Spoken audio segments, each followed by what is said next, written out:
পৃথিবীর ইতিহাসে এই প্রথমবার গোটা দেশের সেনাবাহিনী একই সঙ্গে চোরে পরিণত হয়ে গেল। তারা প্রত্যেকে একসঙ্গে চুরি করতে উদ্ধত হয়ে উঠল। আর এই বিশ্ব রেকর্ডটি করলো কারা? আপনাদের মনে তো প্রশ্ন আসছেই। এই বিশ্ব রেকর্ডটি করে ফেললো পাকিস্তান, যারা একই সঙ্গে দেশের সমস্ত সেনাবাহিনীকে বলে দিল চুরি করা শুরু করো। আর সেই সমস্ত দেশের সেনাবাহিনী শুরু করে দিল চুরি করা। কি চুরি করছে তারা?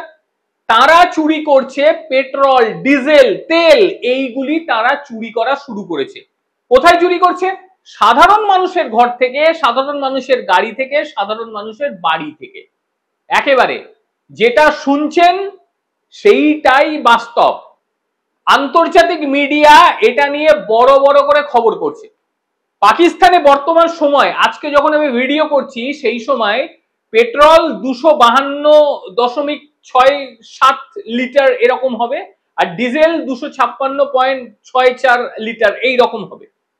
দামের দিক থেকে আমি আসছি না, কিন্তু সে দেশের পেট্রোলের মজুদ একেবারে ফুরিয়ে গিয়েছে।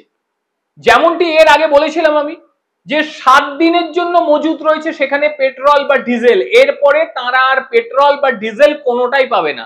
কারণ অবশ্যই ভারতবর্ষ। কারণ ভারতবর্ষ যেভাবে নেভেল ব্লক করে রেখে দিয়েছে, স্বাভাবিকভাবেই সমুদ্র পথে তেল আনার সাহস যোগাচ্ছে না এই পাকিস্তান। উপায় রয়েছে, তারা ইরানের কাছ থেকে তেল নিতেই পারে, কিন্তু সেখানে আমেরিকা স্যাংশন লাগিয়ে রেখে দিয়েছে, সেখান থেকে তেল আনার তাদের ক্ষমতা একেবারেই নেই। সুতরাং তাদের তেল আনতে গেলে যে পথটি ব্যবহার করতে হয় সেটা হচ্ছে সমুদ্র পথ। সেই সমুদ্র পথে তারা তেল আনতে পারছে না। বিপরীত দিকে আফগানিস্তানের সঙ্গে অবস্থা এমন জায়গায় তারা পৌঁছেছে যে সেখান থেকে তেল আনার ক্ষমতা তাদের একেবারেই নেই। ইরান হয়ে বালুচিস্তানের দিক থেকে তেল আনতে গেলে বেধড়ক মারধর খাবে। এবং বিপরীত দিকে আপনারা প্রত্যেকেই জানেন যে পাঞ্জাব প্রদেশের সঙ্গে সিন্ধু প্রদেশের ঝামেলা চলছে, রাস্তাঘাট পুরোপুরি বন্ধ, অর্থাৎ করাচি বন্দর তাদের নাগালের বাইরে চলে গেছে, সেখান থেকেও তেল, খাবার, সাবান কিছুই আনতে পারছে না। ফলে একেবারে দিশেহারা পরিস্থিতি। প্রত্যেকটি পেট্রোল পাম্পে সেখানে লম্বা লাইন দেখতে পাওয়া যাচ্ছে, লম্বা লাইন। যদি তেল পাওয়া যায় কিছুটা, আর তেল পাওয়ার জন্য এক একজন মানুষ 100 কিলোমিটার 200 কিলোমিটার পর্যন্ত গাড়ি চালাতে তারা বাধ্য হচ্ছে যে না, যদি 100 কিলোমিটার দূরে গিয়ে পাই, তেল যা আছে সে তো শেষ, এরপরে তো নতুন করে তেল পাবো না। আর যখনই এক ফোঁটা তেলের সন্ধান পাওয়া যাচ্ছে, হামলে পড়ছে মানুষজন। এইবার একাধিক, প্রায় আপনি ধরে নিতে পারেন 70% পেট্রোল পাম্প বন্ধ হয়ে গিয়েছে তেলের অভাবে। সেখানে তেল নেই, না ডিজেল না পেট্রোল, কোনোটাই তাদের নেই। এই অবস্থায় যুদ্ধ তো করতে হবে। এইবারে পাকিস্তান সেনাবাহিনী তারা কোনো দিশা না পেয়ে সাধারণ মানুষের ওপর এবার চড়াও হয়েছে। এমন চড়াও হয়েছে যে সাধারণ মানুষকে দাঁড় করিয়ে বাইরে বেরোলে পরে তাদের ট্যাঙ্কি থেকে তেল বার করে নিচ্ছে। এমনকি ছোট ছোট স্কুটার বা আপনার মোটর সাইকেল কোনোটা তারা বাদ দিচ্ছে না, পাইপ নিয়ে রাস্তায় দাঁড়িয়ে রয়েছে এবং গাড়ি দেখতে পেলে সেই গাড়িকে দাঁড় করিয়ে সেখান থেকে তেল চুরি করে নিচ্ছে, সিম্পলি চুরি করে নিচ্ছে। এর আগে একটা ভিডিও দেখছিলাম, এক লরি চালক, সে কাঁদছে, তার লরিতে প্রচুর মালপত্র রয়েছে, সে বাড়ি যাবে, তাকে দাঁড় করিয়ে তার ট্যাঙ্কি খুলে নিয়েছে এবং ট্যাঙ্কি সমেত নিয়ে চলে গিয়েছে সেনাবাহিনী। এবার ভাবুন অবস্থাটা কোথায় দাঁড়িয়েছে। ভয়ে মানুষজন বাইরে বেরোচ্ছে না, কারণ পাকিস্তানের সেনাবাহিনী বাইরে বেরোলে পরেই তেল চুরি করে নিচ্ছে বাড়ি থেকে। এমনকি এমন পরিস্থিতি হয়েছে যে বাড়িতে ডাকছে, দিয়ে বলছে গাড়ি আছে তোমাদের, কেউ যদি ভুল বশত বলে দিচ্ছে যে হ্যাঁ গাড়ি আছে, কিংবা তারা যদি চোখে দেখছে গাড়ি, সঙ্গে সঙ্গে সেখানে গিয়ে গাড়ির ট্যাঙ্কি খুলে সেখান থেকে তেল তারা বার করে নিচ্ছে। হেন তেন প্রকারে তাদের তেলের মজুদ প্রয়োজন, যে কারণে ডিজেল হোক পেট্রোল হোক, যেখান থেকে তারা পাচ্ছে সেই পেট্রোল ডিজেলকে সংগ্রহ করছে এবং তারা নিজেদের যুদ্ধ চালানোর জন্য এটাকে রাখার চেষ্টা তারা করছে। এইবার একটা ভাবুক, এবার আপনারা একটা বিষয় ভেবে দেখুন, একটা দেশের সাধারণ মানুষ তারা একটা ছোট্ট স্কুটি নিয়ে যাচ্ছে কিংবা বাইক নিয়ে যাচ্ছে, সেই অবস্থায় কেউ যদি দাঁড় করিয়ে সেই বাইক থেকে সম্পূর্ণ তেলকে তুলে নেয়, টাকার বিনিময়ে নয়, জোর জবস্তি, একেবারে জোর জবস্তি তেলকে দখল করছে তারা।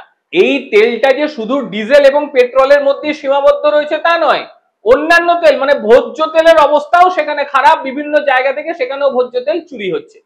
এইবারে এই বিষয় নিয়ে সেখানকার এক এমপি সে কিন্তু রাস্তায় দাঁড়িয়ে বিক্ষোভ প্রদর্শন করছে। সম্ভবত আমি তো মানে সেভাবে চিনি না সেখানকার এমপিদের, ভিডিওতে যেটুকু দেখতে পেলাম তাকে মনে হচ্ছে বালুচিস্তান থেকে তেল চুরি করে নিয়ে পালাচ্ছে সেনাবাহিনী এবং দাঁড়িয়ে দাঁড়িয়ে প্রতিবাদ করছেন সেই এমপি। একবার শুনুন সেই ভিডিও। ये मैं देख रहा हूँ गरीबों का जो फ्यूल है, ये तमाम गरीब मजदूरों से आके बलोच मजदूरों से जाकर के फिर बेचेंगे, जाके अपने बच्चों को खिलाएंगे, खुद अरबपति बनेंगे। खुद मैं बतौर एमपी ये कह रहा हूँ, कोस्ट गार्ड बलोच दुश्मन है। बलोच दुश्मनी में इतने आगे निकल चुके हैं, इतने आगे निकल चुके हैं। मैं पूरे बलोचों को कहता हूँ, अगर किसी का तेल पकड़ा है रोड बंद करो, सड़कें बंद करो, और मेरा भी वीडियो करो वीडियो। ভিডিওটি শুনে নিলেন আপনারা, বুঝতে পারলেন যে বাস্তব অবস্থাটা ঠিক কোন জায়গায় রয়েছে। কারণ আমি যখন ভিডিও করব মনে রাখবেন তথ্য বা প্রমাণ ছাড়া এখানে ভিডিও আমি করি না। কারণ আমার ভিডিওতে প্রত্যেকটা ক্ষেত্রে আমি তথ্য বা প্রমাণকে আগে খুঁটিয়ে দেখি, যে কারণে হয়তো একটু দেরি হয়, চেষ্টা করি সঠিকভাবে তার প্রতিবেদনটা যেন আপনাদের কাছে পৌঁছয়। তো বিষয় হচ্ছে ভারত যুদ্ধ করলো না এখনো পর্যন্ত, কিন্তু যুদ্ধ না করে যে ধরনের চাপ দিচ্ছে সেই চাপে গোটা দেশের সেনাবাহিনী চোরে পরিণত হয়ে গেল। মানুষজন দেখছে, চিৎকার করছে, চোর আসছে পালিয়ে যাও। গাড়ি বাড়ি সবকিছু বন্ধ পাকিস্তানের সেনাবাহিনীর জন্য, কারণ তারা খুঁজে বেড়াচ্ছে, গন্ধ শুকছে কোথায় তেল রয়েছে, তেল পেলেই ওরা নিয়ে নেবে। এই পরিস্থিতিতে মানুষজন বাইরে বেরোনো প্রায় বন্ধ করে দিয়েছে। কিরকম দিশেহারা পরিস্থিতি দেখুন। পেট্রোল পাম্প 70% বেশি পেট্রোল পাম্প বন্ধ হয়ে গিয়েছে।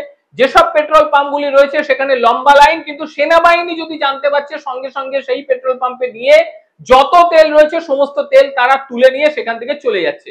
ভাবুন, তেল নেই, এরা নাকি যুদ্ধ করবে ভারতের সঙ্গে। আরে তেল ছাড়া যুদ্ধটা করবে কি করে, এগোবে কি করে? ওই পায়ে হেঁটে ঘোড়ায় চেপে হয়তো যুদ্ধ তারা করতে পারে।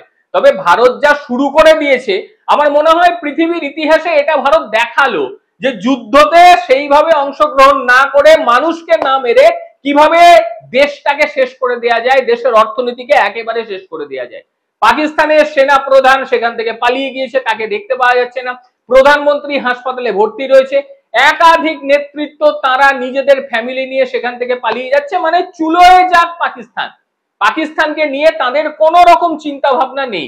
যুদ্ধ তো লাগবেই, এটা একেবারে লিপিবদ্ধ, মানে হাতে লিখে রেখে দিন যে যুদ্ধ অবশ্যম্ভাবী লাগবে। কিন্তু দেখুন একটা প্রশ্ন, আমরা সাধারণ মানুষ, আর কত দেরি করবে ভারতবর্ষ? এটা তো সহ্যের বাইরে চলে যাচ্ছে। আর কত দেরি হয়ে গেছে, অনেক দিন হয়ে গেল, তারপরে এত সময় লাগবে? একটা জিনিস দেখুন, যে যত আমরা দেরি করব আন্তর্জাতিক দিক থেকে কিন্তু চাপ আসতে শুরু করবে যাতে যুদ্ধটা শুরু না হয়। ইতিমধ্যেই দেখেছেন যে আমেরিকা, তুর্কি, বিভিন্ন দেশ তারা কিন্তু বলতে শুরু করে দিয়েছে যে আমরা ভারত পাকিস্তান উভয়কেই বলবো যে আপনারা বিষয়টি মিটিয়ে নিন, যুদ্ধ যাতে না হয়। এটা কিন্তু অন্যান্য দেশগুলো বলছে। ভারতের উচিত ছিল যে এখনই অন্ততপক্ষে একটা বড় ধরনের স্ট্রাইক করে তাদেরকে বুঝিয়ে দেওয়া, অন্তত সাধারণ মানুষের কথা চিন্তা করে এটা করা উচিত ছিল। অনেক সময় তো গেল, যত সময় বাড়বে তত বাইরের দেশগুলো মুখ খোলার চেষ্টা করবে, আর ভারতের আক্রমণ করাটা ততটাই কষ্টসাধ্য হবে। কারণ পাকিস্তান তারা বিভিন্ন দেশের কাছে গিয়ে গিয়ে পা ধরতে শুরু করে দিয়েছে এবং তাদের একটাই বলি, দেখুন আমরা তো নিউক্লিয়ার পাওয়ার, ভারতও নিউক্লিয়ার পাওয়ার, যদি যুদ্ধ হয় সমস্ত পৃথিবীর ক্ষতি হবে, এটা আপনাদের দেখতে হবে, এসব বলছে। ভারত কিন্তু কোনো জায়গায় বলার চেষ্টা করছে না, কিন্তু পাকিস্তান গিয়ে গিয়ে সমস্ত দেশের পা ধরছে এবং বলছে আমরা পারমাণবিক শক্তিধর দেশ, ওরাও পারমাণবিক শক্তিধর দেশ, বাই চান্স যদি চলে যায় অস্ত্র, ভাবুন তো পৃথিবীর কত ক্ষতি হবে। আর পৃথিবীর কথা ভেবে অন্যান্য দেশ তারা তো অনুরোধ করছেই। কাজেই এই অনুরোধটা যাতে আর বেশি না আসে, যেটুকু আছে সহ্য হয়ে যাবে, কিন্তু অতিরিক্ত ভাবে যখন বোঝা চাপবে না তখন ভারতের ক্ষেত্রে আক্রমণ করাটাও কিন্তু খুব সহজসাধ্য হবে না। এখন গোটা আন্তর্জাতিক যে সমস্ত দেশগুলো রয়েছে তারা প্রত্যেকে কিন্তু ভারতকে সাপোর্ট করছে। এই সাপোর্টের সময় তো উপযুক্ত সময়। আমি জানি যে কূটনৈতিক সাফল্য ভারতের বিরাট, ভারত কূটনৈতিক দিক থেকে একেবারে পাকিস্তানকে শেষ করে দিয়েছে, গোটা পাকিস্তান সেনাবাহিনীকে চোরে পরিণত করেছে, এইসব হচ্ছে। কিন্তু ভাই জ্বালাটা তো মিটছে না আমাদের। পাকিস্তান ভিখারি হয়ে যাক, পাকিস্তান না খেতে পাক, কোনো চাপ নেই, কিন্তু যতক্ষণ না ভেতরে ঢুকে পাকিস্তানকে পেটানো হচ্ছে ততক্ষণ কিন্তু মনের জ্বালা আমাদের মিটবে না। আপনাদের মতামত কি এটাই অবশ্যই বলবেন, কারণ আমি প্রতীক্ষার প্রহর গুনছি কবে ভেতরের যুদ্ধটা শুরু হবে আর কবে পাকিস্তানদেরকে তেরে তেরে পেটাবে। এই দৃশ্য দেখার জন্য আমি কিন্তু বসে রয়েছি। কিন্তু অসমর্থিত সূত্রে যে খবর আসছে, ইতিমধ্যেই কিন্তু বিভিন্ন জায়গায় স্ট্রাইক শুরু হয়ে গিয়েছে, ভারতবর্ষ শুরু করছে। যেহেতু এটা সংবাদ মাধ্যমের সামনে আসবে না, ভারতবর্ষ জানাবে না, ভারতবর্ষ হয়তো কোনো জায়গায় জয় করে নিল, সেখান থেকে পাকিস্তানকে তাড়িয়ে দিল, ভারত ঘোষণা করে দিল যে না ঠিক আছে চলো এই জায়গাটা আমরা দখল করে নিলাম, এখন আপাতত আমাদের দখলে, কিংবা আমরা এই জায়গার স্বাধীনতা ঘোষণা করে দিলাম। যুদ্ধ হবেই, যুদ্ধ বিনা ওই ছুঁচের ডগায় কোনো মাটিও তাদের দেওয়া যাবে না, আমরা দিতে দেব না, পরিষ্কার কথা। কারণ গায়ের জ্বালা, চোখের সামনে এতগুলো মানুষের শেষ হয়ে যাওয়া, এতগুলো মানুষের প্রাণ চলে যাওয়া কেউ মেনে নিচ্ছে না। তাহলে আপনাদের কিরকম লাগলো অবশ্যই বলবেন। ছোট্ট ভিডিও অনেকক্ষণ ধরে আপনারা দেখলেন, অনেক ধন্যবাদ। আর তারই সঙ্গে পাকিস্তান সেনাবাহিনীকে চোরে পরিণত করা ভারতের এই যে অস্ত্র, এটাকে নিয়ে আপনাদের কি বক্তব্য অবশ্যই জানাবেন। এবং তার সঙ্গে আপনারা কি মনে করেন যে ভারত অনেকটাই দেরি করছে? যত দেরি করবে আন্তর্জাতিক চাপ ভারতের কাছে বাড়বে। এই প্রসঙ্গেও আপনাদের মতামত অবশ্যই চাই, কারণ আপনাদের মতামত পেলে তবেই কিন্তু আমি আগামী ভিডিওগুলো আর একটু ভালোভাবে করতে পারবো। প্রত্যেকে ভালো থাকবেন, সুস্থ থাকবেন, আবার দেখা হবে অন্য কোনো দিন অন্য কোনো বিষয়। ততক্ষণের জন্য নমস্কার।